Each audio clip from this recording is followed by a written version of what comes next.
3월 15일 하나님 말씀을 함께 묵상하겠습니다.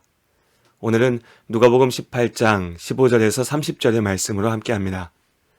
어느새 3월도 중순에 접어들었습니다. 아직은 좀 차가운 기온이 남아있지만 그래도 완연한 봄이죠. 해마다 이 무렵이 되면 교회는 성탄절과 더불어서 교회의 가장 중요한 절기라고 할 수 있는 고난주일 그리고 부활절을 준비합니다. 올해는 4월 첫 주일이 부활절입니다.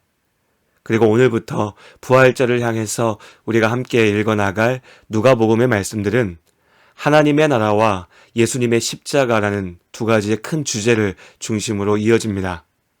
오늘 함께할 누가복음 18장 15절 그리고 30절까지의 말씀은 하나님 나라에 합당한 사람이 누구인지에 대해서 말하고 있습니다.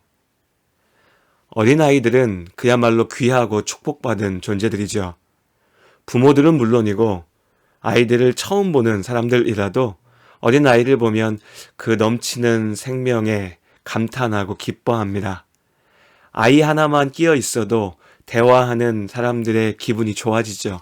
그러나 또한 이런 아이들은 더없이 약한 존재들입니다. 부모나 보호자들의 돌봄이 없이는 스스로 설 수가 없지요. 죄라고 하는 것이 얼마나 추한 것인지 늘상 약한 사람들이 가장 먼저 이 죄악의 피해자가 됩니다. 그러다 보니 삶이 고단하고 지치다 보면, 그래서 죄악이 들끓다 보면 당장 힘없고 약한 사람들이 먼저 고통받게 되죠. 아이들이 그렇습니다. 예수님 당시 사회에서 아이들은 역시 귀한 존재였으나 한편으로는 귀찮고 불편한 존재들이었습니다. 천덕꾸러기 신세를 면하기 어려웠죠. 얼른 자라서 자기 밥벌이는 할 수 있어야 그나마 제대로 된 사람으로 인정받을 수 있었습니다. 제자들의 눈에는, 그 당시에 보편적인 정서를 가지고 있었던 제자들의 시선에서는 하나님 나라의 복음을 전하는 이 귀한 자리에 어린아이들은 어울리지 않다고 생각했습니다. 그들의 시선에서 어린아이는 아직 사람 구실 못하는 그냥 좀 귀찮은 짐덩어리 같이 여겨졌으니까요.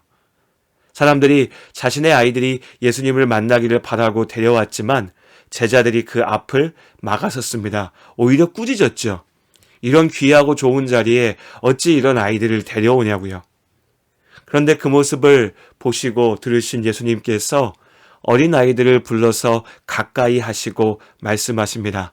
16절의 말씀입니다. 하나님의 나라가 이런 자의 것이니라. 여기서 이런 자는 누굴까요? 물론 어린아이들이죠. 그렇다면 어린아이들은 누구라도 하나님의 나라에 갈 수 있는 것일까요? 그렇지는 않습니다. 죄악으로 인한 타락은 사람의, 우리의 천성에 박혀 있죠. 마냥 순진무구하고 천사같이 보이는 어린아이들이 때로는 어떤 어른보다도 더 잔인하고 악할 수 있다는 것을 우리는 알고 있습니다. 사람의 악함이라고 하는 것은 단지 나이의 많고 적음에 따라서 달라지는 것은 아니니까요. 그렇기 때문에 이 나이가 하나님 나라의 기준이 될 수는 없습니다. 마냥 어리다고 하나님 나라 가는 것이 아니라는 겁니다. 이어지는 예수님의 말씀이 보다 분명한 뜻을 우리에게 알려줍니다. 17절의 말씀입니다. 내가 진실로 너희에게 이르노니 누구든지 하나님 나라를 어린아이와 같이 받아들이지 않는 자는 결탄코 거기 들어가지 못하리라 하시니라. 예수님께서 하나님 나라가 어린아이의 것이라고 하신 것은 어린아이들은 무조건 천국에 간다는 뜻이 아니라 우리가 일반적으로 어린아이가 가지고 있는 특징, 어린아이들의 어떤 기본적인 성품이라고 부르는 것의 한 모습을 강조하신 겁니다. 어린아이와 같이 하나님 나라를 받아들여야 한다는 것이죠. 어린아이와 같이 하나님 나라를 받아들인다는 것이 뭘까요? 바로 욕심으로, 나의 욕심으로 하나님의 말씀에 무엇을 덧붙이거나 왜곡하는 것 없이 하나님께서 주신 약속대로 그 말씀 그대로 하나님의 나라를 믿고 붙잡는다는 겁니다. 어린아이들이 그렇죠. 내가 믿는, 내가 사랑하는, 나를 사랑해주는, 나를 지켜주는 나의 부모님이, 나의 보호자가 나에게 주는 그 말을 아이들은 그대로 믿습니다.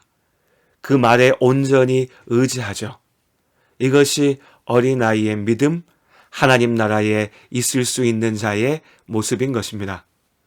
이런 어린아이와 같은 믿음에 정확히 반대되는 사람이 바로 이어지는 말씀의 이야기에 등장합니다. 부자였던 관리 한 사람이 예수님께 찾아와서 영생을 얻는 방법에 대해서 물었습니다. 예수님께서는 하나님께서 주신 명령들, 즉 10계명의 명령들을 잘 지키라고 말씀하십니다. 그러자 이 부자 관리가 자신 있게 말하죠. 예수님, 나는 어렸을 때부터 그 명령들을 다 지켜왔습니다. 예수님께서 말씀하십니다. 그런데 아직 한 가지가 부족하다. 네가 지금 가지고 있는 그 많은 것들을 가난하고 어려운 자들에게 다 나눠주고 나를 따르라. 이 말씀을 들은 관리는 고민합니다. 분명히 이 부자는 하나님에 대해서 알았고 나름대로는 하나님의 말씀대로 살았다고 자부도 했습니다. 그러나 그의 마음속에는 끝내 놓지 못하는 것, 하나님보다 귀하고 중요한 것이 있었던 겁니다. 바로 돈이죠. 예수님께서 그것을 말씀하시자 그는 하나님보다 돈을 지키기 위해서 떠나간 겁니다. 어린아이와 같은 믿음은 계산하지 않은 믿음입니다. 오직 하나님께만 의지하는 믿음이죠. 적당히 타협하고 내 욕심대로 이루려고 하는 것이 아니라 나를 지키시는 아버지 하나님의 뜻에 온전히 순종하는 믿음입니다. 하나님 나라는 이처럼 어린아이와 같은 믿음을 가진 사람들에게 열려 있습니다. 그리고 말씀 안에서 우리의 모습을 돌아봅니다. 어쩌면 우리는 영생을 구하려 했던 이 부자 관원과 같은 모습으로 하나님 앞에 서 있는지도 모르겠습니다. 정작 내 욕심으로 놓지 못한 것들을 가슴속에 감추어 둔 채로 그래도 내 나름대로는 하나님 말씀 잘 지키며 산다라고 말합니다. 내 욕심은 내가 하나님보다 더 좋아하고 더 의지하고 더 붙들려고 하는 것은 감춰둔 채로 그래도 내가 하나님을 사랑하고 하나님 말씀 들으려고 하니까 나에게 영생을 주시라고 요구하는 것이지요. 계산하는 것입니다. 내 생각대로 내 욕심대로 만들려고 하는 하나님의 나라, 사실은 나의 나라인 것이죠. 그러나 참된 하나님의 나라는 적당한 거짓이 아니라 온전한 진실함으로 믿는 이에게만 주어지는 것입니다. 오늘 우리가 이 분명한 사실을 다시 한번 기억하기를 원합니다. 하나님의 나라는 우리 안에 있습니다. 하나님께서 이미 우리에게 주셨지요. 그러나 우리가 온전히 하나님을 붙잡을 때, 하나님의 말씀 앞에 나의 삶을 맡길 때 하나님을 주인 되시는 자리에 앉게 하시고 그 하나님의 뜻을 쫓아 나의 삶을 세워갈 때 비로소 내가 하나님 나라의 온전한 축복을 누릴 수가 있습니다.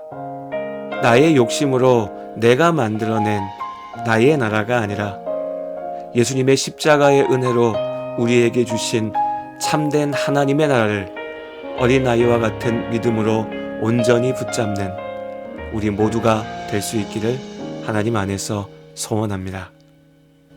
하나님 나라는 어떤 곳일까? 아픔과 슬픔이 없는 나라인가요? 하지만 이곳은 그렇지 않은 걸. 하나님 나라에 살고 싶어요. 하나님 나라는 이곳이란다. 여전히 아프고 슬픈 일이 있지만 행복과 기쁨이 여전히 있는 것. 우리가 하늘과 땅의 통로야. 이 땅에서 하늘 뜻을 품고 사는 자들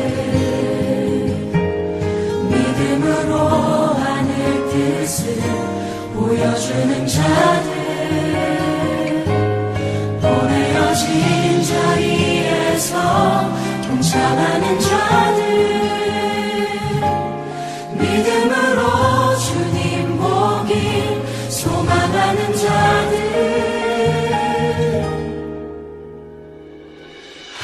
하나님이 세상을 지으사